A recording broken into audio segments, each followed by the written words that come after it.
E aí, nessa videoaula aqui hoje, a gente já vai colocar a mão no código. Vamos criar o primeiro modelo do projeto, que vai ser o de user, dentro da pasta models. Mas antes de começar nessa parte do código aqui de Java dentro do Spring, vamos apenas adicionar uma pastinha, um arquivo de extensões para o VS Code, só para aparecer uma notificação aqui de quando abrir o projeto. Quem clonar o repositório ou algo do tipo, vai falar: essas são as recomendações de extensões aqui para o VS Code, para você conseguir rodar o projeto. Eu curto bastante utilizar esse sistema de recomendação quando abro um projeto assim, já de VS Code. Tem pessoas que não curtem muito, mas é bem simples de fazer isso. Só precisa de clicar aqui no VS Code, New Files e escrever extensions.json, que é um arquivo JSON. Então, tem que criar um objeto e dentro dele vai ter o recommendations aqui, sabe? Que ele já vai falar que o nome do objeto tem que ser recommendations. Aí é um array, né? Tem que ser uma lista das recomendações aqui. E como que funciona o sistema de recomendação? Você abre um aspas duplas aqui e coloca o nome da extensão aqui. O código identificador da extensão. Se a gente quiser ver, a gente pode pegar um aqui de exemplo, que é o Extension Pack for Java. Você pode vir aqui, o identifier dele é esse daqui, ó. Então é só copiar aqui e colar aqui. E basicamente, quando a pessoa abrir o projeto, já vai falar, olha aqui, essa aqui é uma extensão recomendada para utilizar no projeto.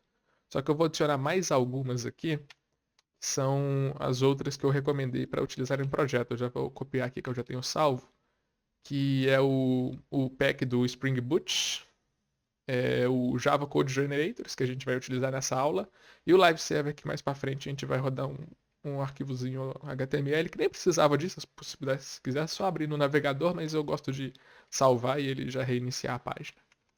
É meio que o DevTools para web mesmo, para tipo arquivo HTML. Então, agora a gente vai entrar, focar bastante no código mesmo. Vou até tirar meu webcam aqui para dar mais ênfase no código, que é esta parte aqui, viu, gente? É de models que a gente vai criar o primeiro modelo do projeto. Esse primeiro modelo ele tá sendo escolhido como user porque a gente vai ter só dois e o user vai ter o outro modelo. Então eu vou criar o user agora só para falar como que vai funcionar essa parte de modelo primeiro. Então, criar o user aqui, podia criar a task, eu só escolhi criar o user para ficar mais simples de entendimento, o que esses modelos, os atributos e tudo mais. Lembrando que essa parte aqui já traz a parte de orientação a objetos do Java, né? Tem que conhecer um pouquinho para saber como é que funciona essa parte de classes aqui, objetos. Mas basicamente é criar um arquivo chamado user.java. Eu vai perguntar aqui se é uma classe, é realmente uma classe que a gente quer aqui. E a primeira coisa que a gente pode configurar aqui nele é que a gente quer definir ele como uma entidade. Isso aqui significa o quê, gente? Quando fala que é uma entidade, lembra lá no nosso RAID aqui que a gente abriu o nosso servidor do banco de dados e criou o To Do Simple? Quando a gente avisa pro VS Code que é uma entidade, quer dizer que a gente tem que tratar ele como uma tabela. E aqui a gente pode definir que realmente é para criar uma tabela, ou seja, a gente tem que abrir o table aqui. E aí eu gosto de dar um nome para essa tabela. Eu posso colocar um name aqui, user, que vai ser o nome da tabela, por causa que se a gente não definir o name user, ela vai criar com letra maiúscula. Eu não gosto de letra maiúscula em banco de dados, nem no nome. O máximo que eu gosto de utilizar é o snake case. Para quem não sabe o que é snake case, no banco de dados é muito bom utilizar camel case, que é tipo user ID. A gente normalmente utiliza user underline ID. É meio que um padrãozinho, às vezes não é muito seguido, mas é bem legal isso. Aqui, se vocês quiserem entrar para ver um pouco sobre isso, de entidade aqui, você pode ver que ele é um package do Java Persistence. Então, quando vocês importarem, garantem que esses dois imports aqui estão exatamente iguais, Java Persistence, viu, gente? Se importar de outra biblioteca, vai dar erro. Uma outra coisinha que eu quero fazer aqui, que ao invés de colocar definindo o nome da tabela aqui, eu gosto de colocar é, public stat final string. table name, só para garantir que vai ser user a tabela. Eu não gosto de colocar ali, tipo, só uma string ali, eu gosto de definir aqui o table name e colocar ela aqui, ó, a variável aqui. Tem que definir, né, que é de user, que é do tabela user, table name, a variável table name, eu quero que o nome da tabela seja user. É a mesma coisa que estava antes. Basicamente, isso daqui já vai criar a tabela e definir que é uma entidade para o sistema aqui do Spring Boot. Quando é uma entidade, você pode tratar ela como com persistência de dados, né? Que aí, tipo, buscar dados dele, tratar ele como se fosse qualquer coisa que você quisesse fazer um CRUD, create, read, update, delete. O entity serve para isso. E o table você define umas informações da tabela. Se eu não me engano, se a gente entrar em table aqui, dá até para falar aqui, ó, name, skin, dá para colocar várias coisas aqui que você pode definir, que seria tipo, eu posso colocar tipo o esquema ali da tabela, que é uma coisinha que nem precisa você definir o esquema aqui que você quer utilizar na tabela. Não vou definir, só quero definir o nome mesmo. Ah, para quem não entendeu como é que eu abro isso daqui, eu clico Ctrl e dou um clique no table ou qualquer outra coisa que eu importei. Isso aqui são anotações, viu, gente? Anotações do Spring que a gente colocou nas dependências aqui do .xml. Mas basicamente agora a gente vai para os atributos do nosso usuário também. O que é a primeira coisa que o usuário tem que ter, né? Ele tem que ter um ID, né? Então eu vou definir o ID não como integer, seria tipo um padrão que não é muito bom utilizar, viu, gente? Não é colocar int aqui e ID. É recomendado utilizar tipo integer, o tipo da classe mesmo, não o primitivo. É a classe de integer do Java, porque isso daqui aceita nulo. Quando você cria, pode ficar nulo ou você define nulo em algum momento, isso pode dar erro de execução do seu projeto se você estiver utilizando o tipo primitivo. Então, com o tipo de classe do Java, que você quer uma classe lá do Java mesmo, ele vai funcionar belezinha sem erro. Mas para ID, eu gosto de utilizar long, porque é mais recomendado, né? Que IDs crescem bastante, então é bom ter um número é bom ter uma classe que aceita bastante número, um número muito grande. E agora outra anotação aqui você tem que colocar @id, com letra maiúscula, né? Que é do Java Persistence, Javax Persistence. Que você coloca aqui, dá um enter, ó, não coloca no de baixo, é no de cima mesmo. Que senão vai dar esse problema aí que eu falei, que está importando a biblioteca errada. Que se, por exemplo, se eu importasse da outra, colocasse aqui, você vai ver que importou de outra anotação aqui. Não é exatamente essa que a gente quer. Então, eu vou colocar da biblioteca certa, que é essa daqui. Eu posso também configurar o generated value. Isso daqui é o que, viu, gente? Isso daqui a gente vai utilizar uma estratégia. Que se eu vou colocar aqui generation identity,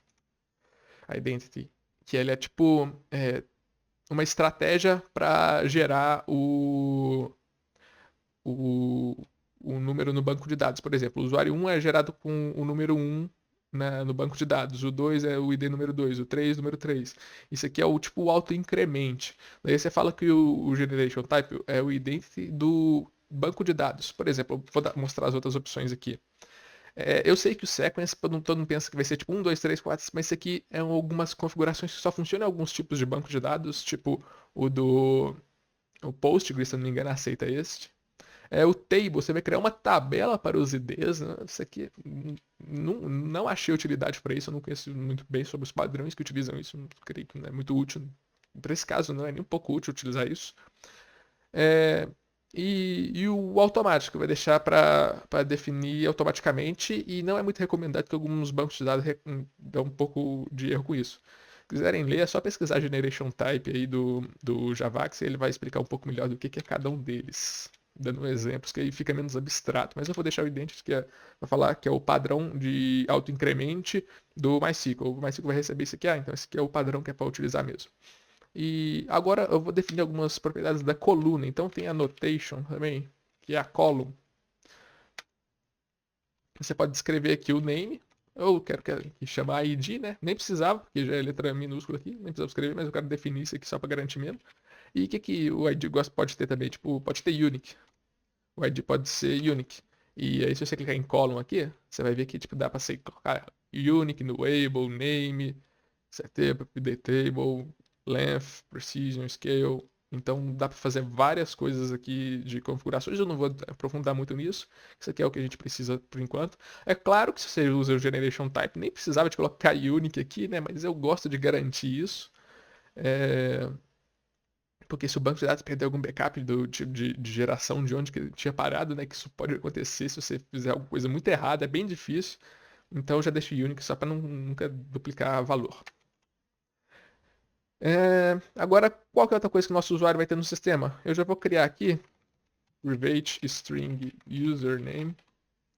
E outra coisa que ele vai ter também, gente, é o private string password. É o usuário e senha dele. A gente não vai fazer autenticação aqui, mas é basicamente todo o sistema tem um usuário e senha.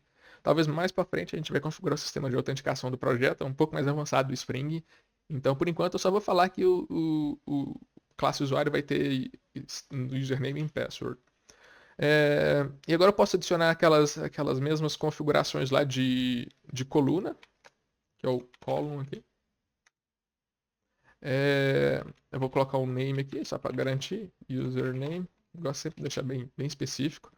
Tem outras configurações aqui que eu posso colocar, tipo length, que eu tinha comentado. Eu vou colocar no máximo 100, né? Ninguém criar um username mais de 100. No able eu vou colocar false. E não pode deixar null esse valor. Todo usuário tem que ter, tem que ter um username. E unique, eu vou deixar true, né? Pode ser utilizado para login no futuro, então tem que ser único. Nesse caso, tem uma biblioteca de validações que eu posso adicionar aqui, que eu vou verificar com ela aqui no futuro se a gente vai poder, tipo, verificar se o usuário pode ser not null para gerar uma exceção. É uma coisa para deixar o projeto um pouco melhor. Isso aqui a gente define no banco de dados. Se ele não aceitar alguma dessas características, vai dar um erro de banco de dados e vai retornar para o sistema. Mas tem outras anotações que a gente pode adicionar que elas são um pouco mais objetivas na hora de tratar aqui no programa. Ele vai, tipo, colocar lá que não é nulo. Não pode ser nulo, not null, que é uma anotação que vai bloquear no Spring isso de fazer, em vez de deixar cair um erro lá no banco de dados, né? Isso aqui só serve para criar o banco de dados. A gente só está adicionando essas anotações para gerar o banco de dados certinho lá. Para o password, gente, eu vou fazer a mesma coisa. Eu vou criar a column aqui com o name password. E o length dela não precisa mais que 60 não. E no able false, né? Eu não vou colocar unique true, que é...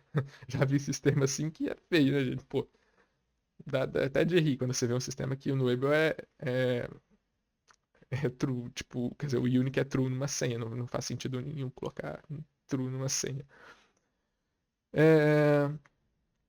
Mas as anotações que eu tinha comentado aqui, só para vocês entenderem um pouco melhor o que é isso de validação. Isso daqui vai gerar as configurações do banco de dados. Mas tem uma dependência que eu vou adicionar aqui no .xml com vocês, que a gente não tem. Eu costumo adicionar ela aqui depois do JPA mesmo. Vou pegar ela aqui, só para vocês entenderem um pouco melhor. Que é esta daqui, gente. Quiserem adicionar aí no projeto de vocês, esta dependência aqui, ó, é do Spring Framework, que é o Spring Boot Starter Validation, que é para a gente validar os dados da nossa classe aqui. E você quer adicionar algumas anotações a mais no nosso projeto para validar em tempo real do projeto, não deixar o erro cair no banco de dados. Que eu acho bem interessante que a gente pode adicionar mais opções aqui na hora de validar. Que nesse caso a gente coloca aqui assim, ó, not null. É dessa validation constraints aqui, que é daquela biblioteca que eu acabei de importar ali. Ela já adicionou aqui, ó, validation constraints de not null. Eu também posso colocar outras coisas para definir aqui de not empty, para definir.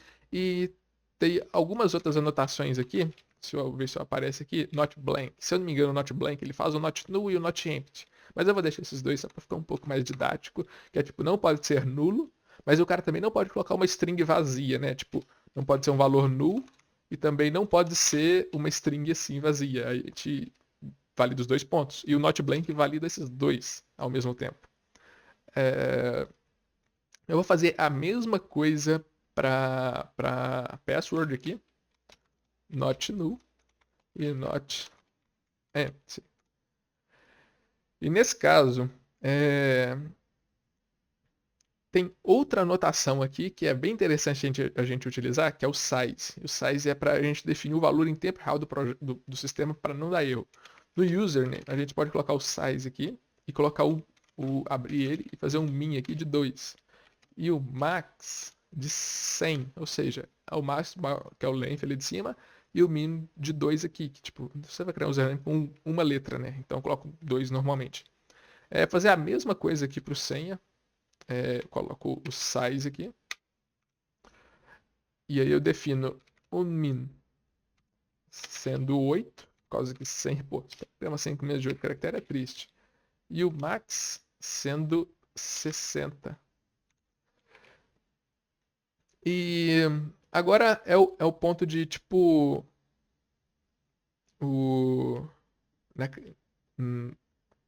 na hora de se criar um usuário, você tem que ter um username e a senha no nosso projeto aqui, né?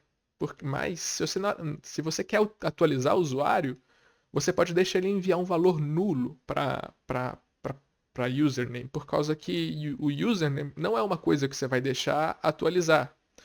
Poderíamos até colocar aqui ó, um updatable false aqui. Eu não vou colocar isso, mas é uma lógica, né? Quando você cria um usuário no sistema, não é muito bom você deixar ele ficar atualizando o identificador dele, que é tipo o e-mail dele. Muitos sites não gostam de deixar isso, alguns deixam atualizar. O username, que nesse caso vai ser o nosso identificador aqui. Eu vou adotar essa regra de negócio, não poder deixar atualizar o username na criação dele, depois dele ter sido criado. Então, eu vou criar duas interfaces básicas aqui só para poder fazer essa definição. A gente não vai inserir nada nelas. Que vai ser public interface aqui dentro do user mesmo, que é o create user. Pode ser qualquer nome aqui, viu, gente? Só vou criar essa interface. Posso deixar ela assim. E eu também vou criar o public interface update user. E elas são para quê? Eu vou definir o que só vou utilizar elas. Não vou colocar nenhum método nem nada de contrato dentro delas, mas só para garantir aqui que na hora da criação eu posso, eu tenho que verificar se não é not null, se não é int, e o size dela, do username e do password. Então a gente vem aqui, ó, a gente coloca dentro de um groups, que tá ficando um pouco abstrato essa parte, mas vocês vão entender. No createUser.class. Isso aqui tá bem que definido. Quando eu vou criar um usuário, não pode ser nulo. Eu vou fazer a mesma coisa pro empty. Quando eu vou criar um usuário, o username não pode ser nulo. E eu posso fazer a mesma coisa pro size aqui, quando eu vou para esse grupo, né? Quando eu vou criar um usuário, o username não pode quebrar essa regra. O mínimo tem que ser 2, o máximo 100. E aí, essa parte de criar, eu também tenho que aplicar na senha, né? Quando eu vou criar um usuário, a senha não pode ser nula. Quando eu vou criar um usuário, ele não pode ser vazio, e o size, ele também tem que estar dentro do parâmetro na hora de criar. Só que aí é o ponto de, na hora de atualizar, eu não preciso validar o username, porque o username ele não vai ser atualizado. Mas a senha eu tenho que validar na hora que for atualizar, porque a senha pode ser atualizada. Nesse caso, eu teria que criar um array aqui, né? Eu coloco isso dentro. Eu só selecionei aqui, coloquei umas chaves. E aí eu coloco que ele é na hora de update user também. Ou seja, eu tenho que verificar quando vai atualizar um usuário para ver se a senha também não está nula, né? Na hora de atualizar. Se o cara mandou uma senha nula, ele não pode deixar atualizar. E na hora de atualizar também, eu também tenho que verificar se a senha não está vazia. E eu tenho que verificar de novo o size, né? Então é bem repetitivo essa parte aqui. Mas é só para garantir mesmo que na hora de se atualizar e criar são operações diferentes. Isso aqui são tipo os nossos validadores do sistema. Por isso que a gente importou da dependência validation. Talvez tenha ficado um pouco confuso isso daqui, mas só reassistir o vídeo aí que vocês vão entender que, tipo, isso daqui basicamente está garantindo que no update de senha, eu tenho que validar tudo isso aqui da senha, not null, not empty, size. No create da senha, eu tenho que validar isso também, né? E no create do username, eu só tenho que validar no create mesmo, não tem que validar no update, porque a gente não vai fazer o update do usuário. Do username do usuário, né? Aqui a gente vai deixar uma coisa que a gente não tem ainda, eu vou escrever ela daqui só para vocês entenderem, que é o private list do Java, viu, gente? Não importa esse de cima do Java mesmo, é uma lista do Java. Vou deixar aqui, task, não existe essa classe ainda, só que a gente vai criar no futuro é que um usuário nosso tem uma lista de tarefas para fazer. Vou deixar aqui tasks recebendo new array list, que é do Java, isso aqui é outra coisa do Java também, viu, gente? De task. Nesse caso, tá falando que não existe o type, mas é porque realmente a gente vai deixar comentado ainda, porque a gente não criou ainda. Depois a gente volta para descomentar isso aqui. Agora a gente vai criar os métodos, né? Nesse caso, vamos utilizar aquela extensão que eu falei do Java Code Generators. A gente clica com o botão direito aqui, ó. A gente pode clicar em Generate Everything, ou Generate GUI, ou Generate Code Generators. Eu vou mostrar aqui de um em um, ó. O Empty Constructor que a gente precisa é um construtor vazio, para quando a gente... O Spring utiliza alguns construtores vazios, então toda classe nossa tem que ter o construtor vazio. Também temos que gerar o construtor com todos os campos, que nesse caso é o ID, username e o password, que é o que a gente vai utilizar quando a gente for criar um usuário, né? Se alguém mandou criar um usuário, ele vai cair nesse construtor aqui. E agora, uma coisa que adianta bastante é generate code, generate novo. A gente vem aqui, getters and setters, que isso daqui, basicamente, gente, é tudo que uma extensão chamada Lombok poderia fazer uma extensão com dependência, mas eu não vou utilizar Lombok aqui para ficar mais claro o que está acontecendo. A gente vai utilizar os getters e setters do Java padrão mesmo. E outras coisas importantes que a gente tem que criar aqui para validar, que é o Spring também usa isso aqui por baixo dos panos, é o hash code and equals. Esse hash code and equals ele vai fazer algumas verificações do objeto, mas eu não gosto de utilizar esse hashcode padrão aqui. Eu gosto de fazer um meu só para ter um controle um pouco maior do que está acontecendo. Eu basicamente dou um final int prime, que é o prime que eu vou utilizar, 31. É um número aleatório, mas só para utilizar. O int result 1. Isso aqui é para a gente gerar o código hash do objeto, né? Aí o result vai ser igual a prime vezes o próprio result, mas esse aqui fica um pouco chato, mas não precisa entender muito bem não. É o this.id recebendo, quando for igual a null, na verdade, né? Se ele não for, isso é um operador ternário, viu, gente? Se ele for, vai dar 0. Se não for, vai dar o this.id. Aí você faz o hash de novo, aí vira um pouquinho recursivo aqui. This.id.hashcode passando nada. E pode fechar aqui. Nesse caso, eu tenho que abrir um aqui, só para não... Isso aqui é o operador ternário. Se o id for igual a nulo, vai colocar 0. E se não, vai fazer o hashcode dele.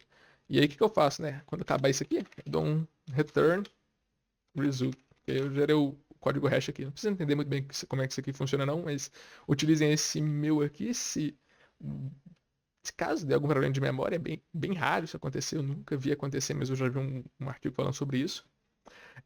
No equals fica um pouquinho grande o equals meu aqui, por causa que eu não utilizo só esse daqui. Eu faço um pouquinho maior, que é até um pouco redundante, mas eu verifico todos os casos. Eu vou até deixar uma parte dele aqui, que nesse caso, qual que eu posso deixar aqui? Tá. Se o objeto, eu vou até colocar aqui objeto. Eu gosto de colocar um objeto que fica mais claro que do que ó. Não gosto muito de utilizar o não, que essas variáveis de alfabeto é meio ruim de entender. Se o objeto for igual a esse, então eu posso retornar true, certinho. Se o objeto não for uma instância de usuário, eu retorno false, porque já não é igual. É uma instância de outra coisa. Se o objeto for null, né, eu já posso retornar false também, né? False.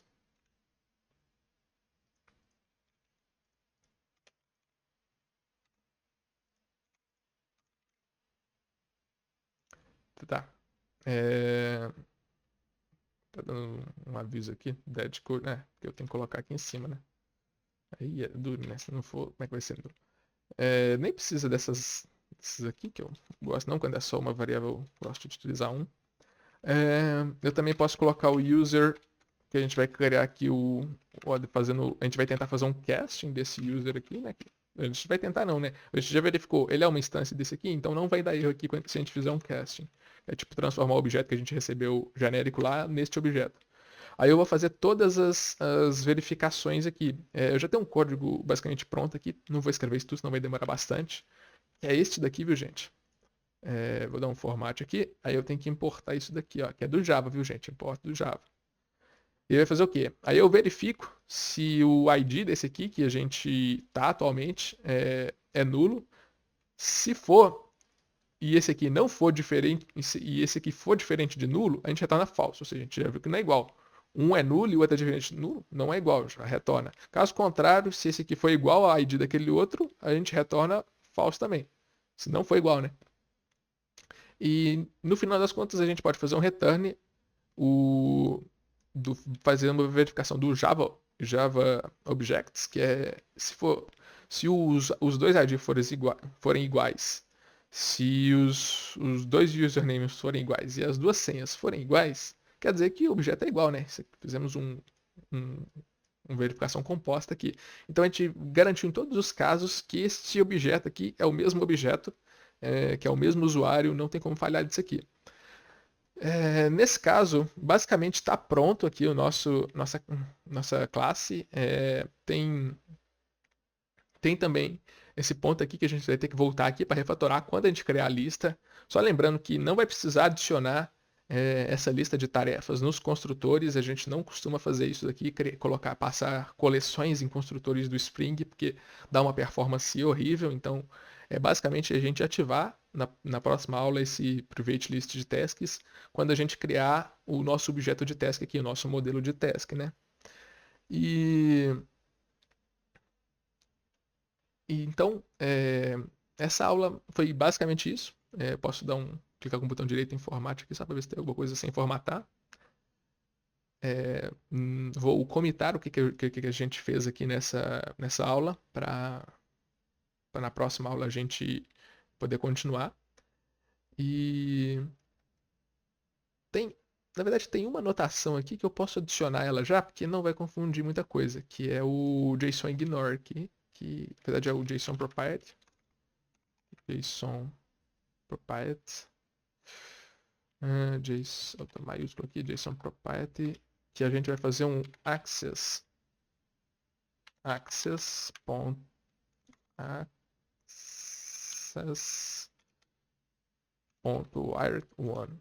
wire1, ou seja, isso daqui vai garantir que a senha seja só de escrita, viu, gente? A gente não vai ler isso daqui. Basicamente, quando um usuário cria uma senha para ele, a gente nunca retorna para o front-end a senha, né? Isso aqui é uma anotação que eu posso adicionar aqui por enquanto.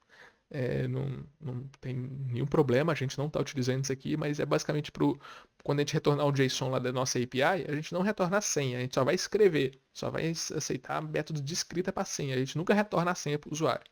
Porque isso aí é muito inseguro, principalmente aquelas aplicações que mostram a senha do usuário, eu quero ver a senha, escreva sua senha para ver sua senha, fica, que coisa mais sem lógica. Mas basicamente é isso. Não creio que eu não estou esquecendo mais nada aqui da classe de models. Na próxima aula a gente vai criar outro modelo aqui de tasks, mas por enquanto eu já vou comitar isso daqui.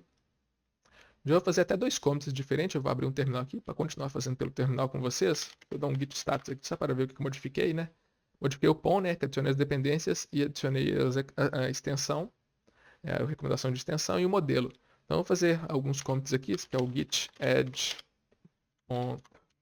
VS Code /extensions VS Code. Bom, tá valendo isso daqui. Deixa eu copiar isso daqui que não tá completando para mim. Git status, só para garantir. Aí, ó, já foi adicionado. Git commit "-m", aqui tem que ser aspas duplas. extension recommendations e as recomendações de extensão aqui pro VS Code. Eu adicionei apenas esse arquivo no Git, né? Já fiz um commit aqui. Deixa eu dar um git log para ver, ó. Então, extension recommendations depois do configure project. Só dar um Q aqui que sai. Já dou o git status de novo. Deixa eu aumentar um pouco esse terminal aqui para ficar um pouco mais visível, né? Agora eu posso dar um git add ponto aqui, né? Git commit -m message. Eu podia até colocar -am aqui, que aí já fazia o add de tudo aqui e o m, mas eu vou colocar o -m só para ficar um pouco mais didático. E git commit a gente pode descrever isso aqui como create user model. Nesse caso, eu vou lançar esse commit aqui. Eu coloco esse texto aqui porque normalmente é tipo a descrição da minha tarefa. A minha tarefa é criar o modelo de usuário. Aí create user model.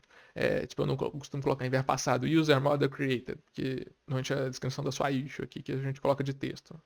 Basicamente é isso, o padrão que eu utilizo, né? Você pode adotar qualquer padrão de commit aí.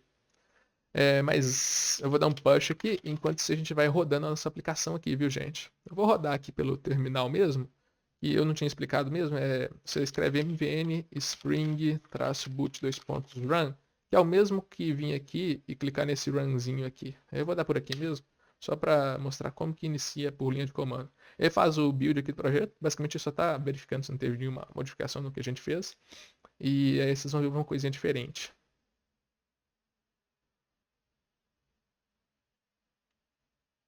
Aí, ó, não sei se vocês perceberam, mas estão aqui, ó. Ele acabou de fazer o create table user, que é aquela tabela do modelo de usuário que a gente acabou de fazer, ó. Também fez um alter table, criou um index e a constraint aqui do user. E se a gente vir aqui no banco de dados, a gente dá um atualizar aqui agora, ó, o maisinho aqui, ó, user, a gente pode vir em banco de dados aqui, tá aí a nossa tabela usuário criada. Posso até entrar nela aqui, ó. Tem um ID, password e username com tamanho 60, tamanho 100, é um big int, que no caso lá era um long, o padrão auto-increment aqui, que é daquele generate type. E basicamente já criou nossa tabela automaticamente aqui, só pelas configurações que a gente fez no Spring. A próxima aula vai ser um pouco menor, que eu já vou utilizar uns códigos prontos, que eu não vou ficar explicando tanto como eu expliquei aqui, que eu queria explicar bem o que era cada uma dessas anotações, né? E é isso aí, gente. Muito obrigado e até a próxima aula.